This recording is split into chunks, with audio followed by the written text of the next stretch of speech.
ক্রমে ক্রমে রাজার ছেলেরা বড় হইয়া উঠিল। পেঁচা আর বানরও বড় হইল। 5 রাজপুত্রের নাম হইল হীরা রাজপুত্র, মানিক রাজপুত্র, মতি রাজপুত্র, শঙ্খ রাজপুত্র আর কাঞ্চন রাজপুত্র। পেঁচার নাম হইল ভুতুম আর বানরের নাম হইল বুদ্ধু। 5 রাজপুত্র 5টি পক্ষীরাজ ঘোড়ায় চড়িয়া বেড়ায়। তাহাদের সঙ্গে সঙ্গে কত সিপাহী লস্কর পাহারা থাকে।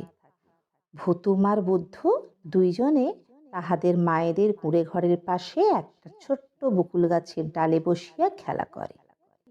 5 রাজপুত্রেরা বেড়াইতে বাহির হইয়া আজ ইহাকে মারে, কাল উহাকে মারে, আজ ইহার গদ্দান নেয়, কাল উহার গদ্দান নেয়। রাজ্যের লোক তিক্ত বিরক্ত হইয়া উঠিল। ভুতুম আর বুদ্ধু দুইজনে খেলাধুলা করিয়া যার যার মায়ের সঙ্গে যায়।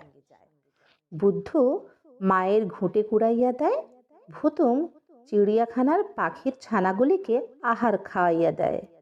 আর 2-1 দিন পর পর দুইজনে রাজবাড়ির দক্ষিণ দিকে বনের মধ্যে বেড়াইতে যায়। ভুতুমের মা চিড়িয়াখানার বাঁধি আর বুদ্ধুর মা ঘুঁটে কুড়ানি দাসী। কোনোদিন খাইতে পায়, কোনোদিন পায় না।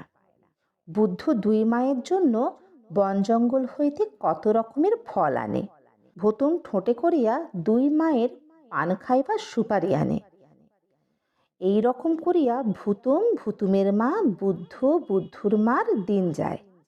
একদিন 5 রাজপুত্র পক্ষীরাজ ঘোড়া ছুটাইয়া চিড়িয়াখানা দেখিতে আসিলেন। আসিতে পথে দেখিলেন একটি পেঁচা আর একটি বানর বকুল গাছে বসিয়া আছে। দেখিয়াই তাহার সিপাহী লস্করকে হুকুম দিলেন, ওই পেঁচা আর বানরটিকে ধর, আমরা উহাদিগকে পুষিব। অমনি সিপাহী লস্করেরা বকুল গাছে জাল ফেলিল। ভুতুম আর বুদ্ধু জাল ছিঁড়তে পারিল না। তাহারা ধরা পড়িয়া খাঁচায় বদ্ধ হইয়া রাজপুত্রদের সঙ্গে রাজপুরীতে আসিল। চিড়িয়াখানা পরিষ্কার করিয়া ভুতুমের মা আসিয়া দেখেন ভুতুম নাই। ঘুঁটে ছড়াইয়া বুদ্ধুর মা আসিয়া দেখেন বুদ্ধু নাই। ভুতুমের মা হাতের ঝাঁটা মাটিতে ফেলিয়া বসিয়া পড়িলেন। বুদ্ধুর মা গোবরের ঝাঁটা ছুঁড়িয়া ফেলিয়া দিয়া আছাড় খাইয়া পড়িলেন।